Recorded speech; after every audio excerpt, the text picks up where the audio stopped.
talking about Kahanists, and it's important to talk about the main man himself, Meir Kahana, who is Meir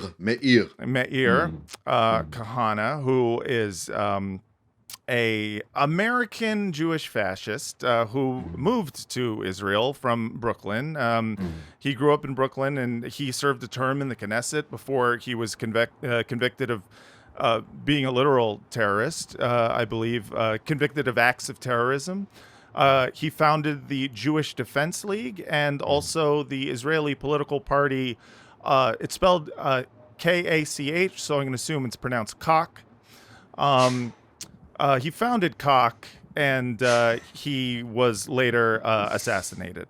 So tell me about this man, his impact at the time that he was not just in the Knesset, but as a politician in Israel. So Kahana begins his career in the United States. And at that time, he's essentially an arm of American intelligence. His role is to try to convince young American Jews to stop protesting the war in Vietnam and to get behind the American adventure in Vietnam. Interesting. Really... I didn't know that. That's crazy. So he starts off as being like an op for the American military-industrial complex? Correct. Wow. That's his. I mean, to be fair, he graduated, yeshiva. He graduates law school. He doesn't practice. He doesn't take his bar, or he, doesn't become a licensed lawyer. But then he actually does start being a rabbi at a local synagogue. Right. Eventually cross paths. But in any case, then that's his political career. It's initiated with becoming an American agent, trying to convince young Jews. And then the next campaign, is the foundation of this Jewish Defense League that you described. Wow. Yeah. And there in 1968, remember the context is, Israel's 1967 war, in which it triples its territory. And now for Messianists like Kahana, they imagine that this is the beginning of the Messianic era. If up until then, Jews were not powerful enough to enact this end times vision that they want to see of Israel ruling over all territories and all the holy sites. So now it's made a reality. Israel captured East Jerusalem and Hebron and Nablus, and so now it inspires this Jewish power movement. Can you explain Messianism with regards to Jews and Jews in Israel, which is different as far as I know? Is this different from the Messianic Jews of America who are just Christians? Right. It's a separate thing, right? No, I'm glad you mentioned that, just so we can clarify our terms. Yeah, so that term is used for a number of things. On one hand, there are people who are Jews, people who are ethnically Jewish, who believe that Jesus is the Messiah. So they call themselves Messianic Jews for Jesus, or Messianic Jews. But that's not. I'm not speaking about Jews who think that Jesus is the Messiah. I'm talking about Jews who think that we are in the Messianic age and believe that we should actively bring it into being with our actions. I'll explain what I mean by that. Just roll back tape. So basically, the traditional position of Orthodox Jews is that, yes, the eventual goal, we can talk later about how Orthodox Jewry came to be this, because it wasn't like this eternally. It came this way over time, over hundreds and thousands of years. But the point is that in the modern era, what we call Orthodox Judaism came to believe that, yes, the ideal state is for Israel to reign supreme, for Israel to be a theocracy, for it to be depleted of non-Jews by force, and for there to be a king that rules over it. However, since what we understand as modern, as Orthodox Judaism is, let's say, 1,500 years old since we have the Talmud, which is like the Jewish New Testament, which is like the Bible of Orthodox Jews. So for the last 1,500 years, there has never been Jewish power on the level of statecraft, right?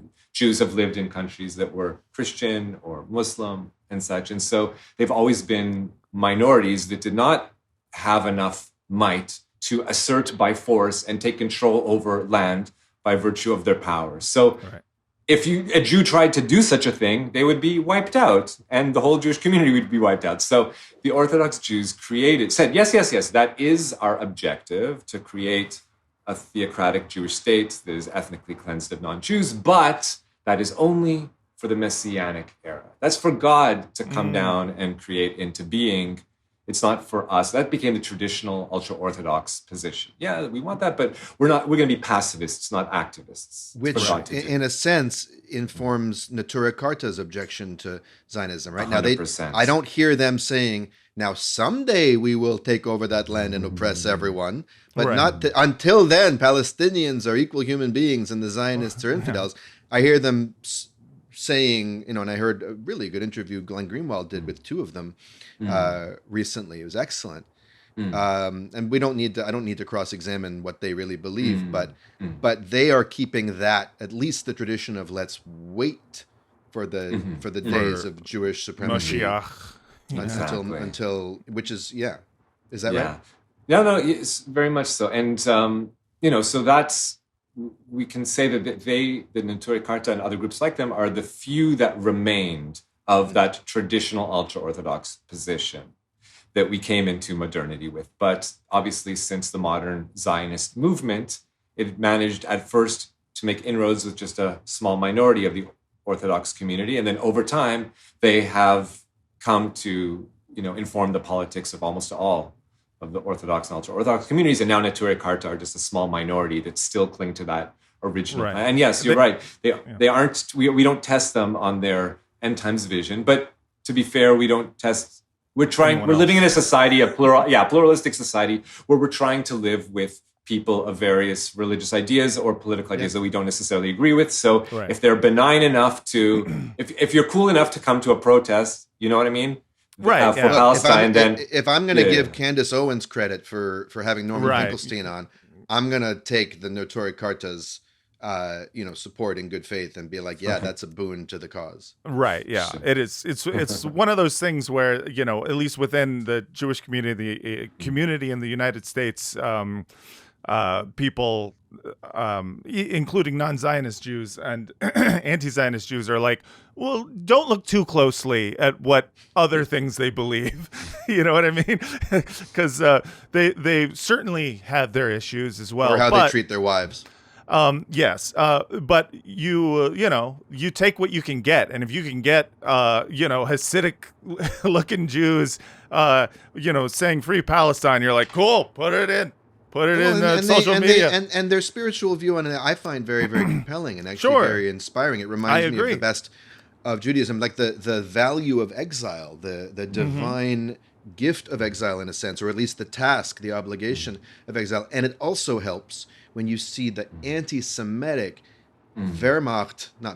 SS, Gestapo way that Zionists treat them. Right. The shit that that gets screamed at them. You should have died in the gas chambers. You're not a Jew. All this shit. I'm like, man, these are my boys. Yeah. And they're the most visible of the Jews, so they get that the worst even more than we would necessarily. Yeah.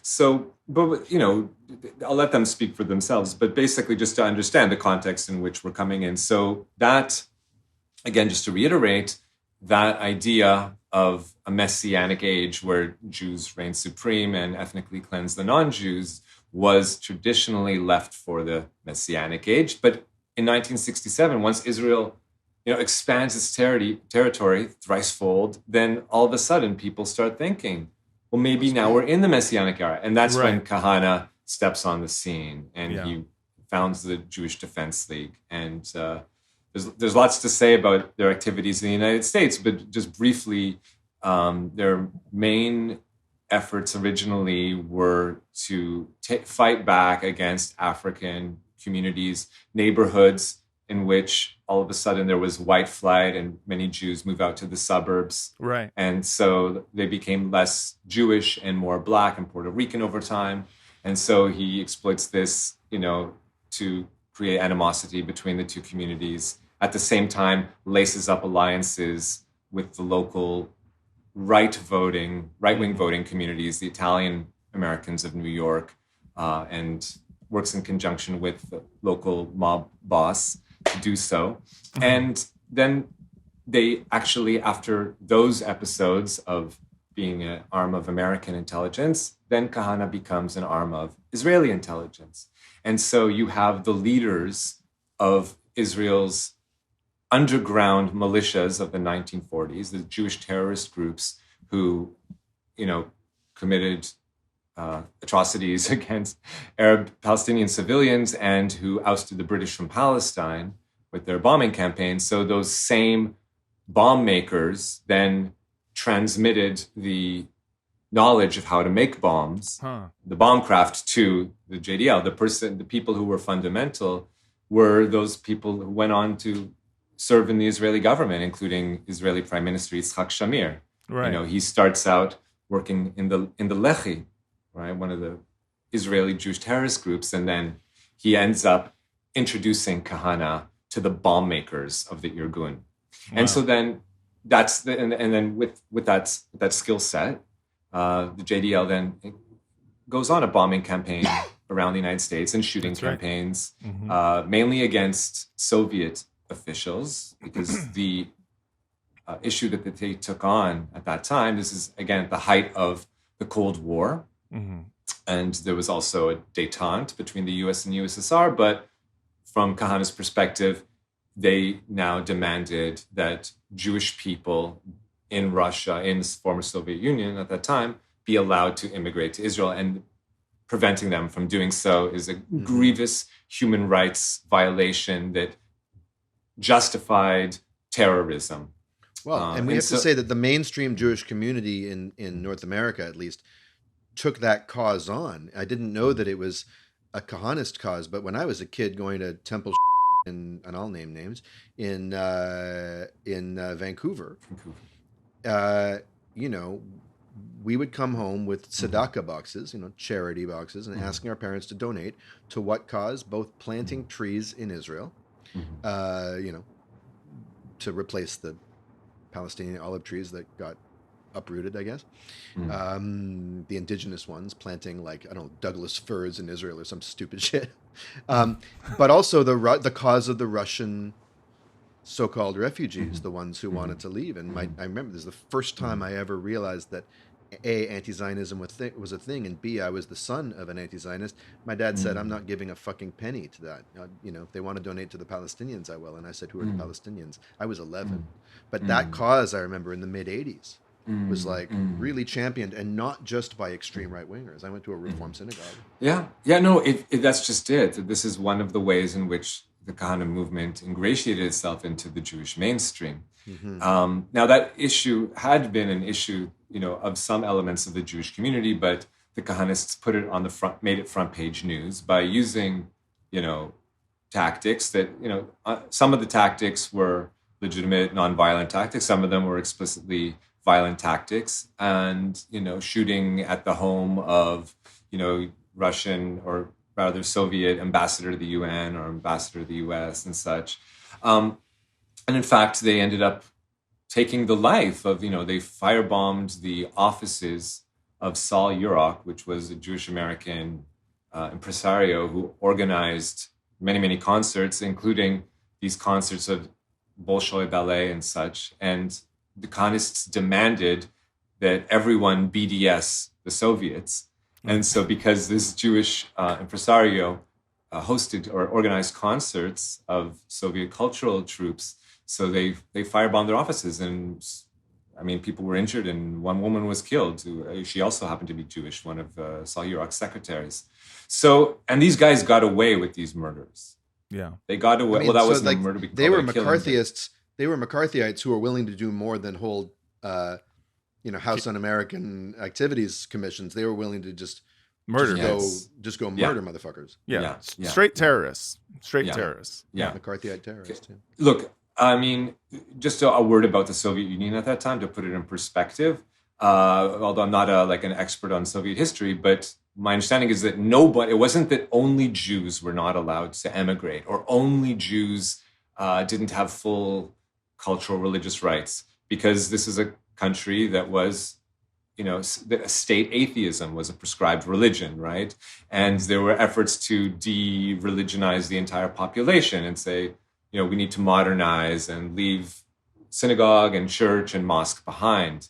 And also, it needs to be said that at the same time, the Jews were being culturally genocided in the parlance of Kahana and his ilk. Right. There were Jews around the world who were literally being kidnapped, tortured, and murdered in Argentina by the thousands. Yes. And there were no efforts to raise awareness of the plight of the Argentinian Jews because they were left-wing. Yeah. Exactly, because they were communists. socialists. They were left-wing. Right. So Weren't they the victims of what was actually the biggest massacre of Jews since the Holocaust? I keep hearing Argentina mentioned. That's yes. right. Yes. Can you tell us about that? That's absolutely correct. The official Jewish community, and certainly the right-wing vanguard of it, the Kahanists, they were utterly silent on the issue of the actual people being murdered, not just obviously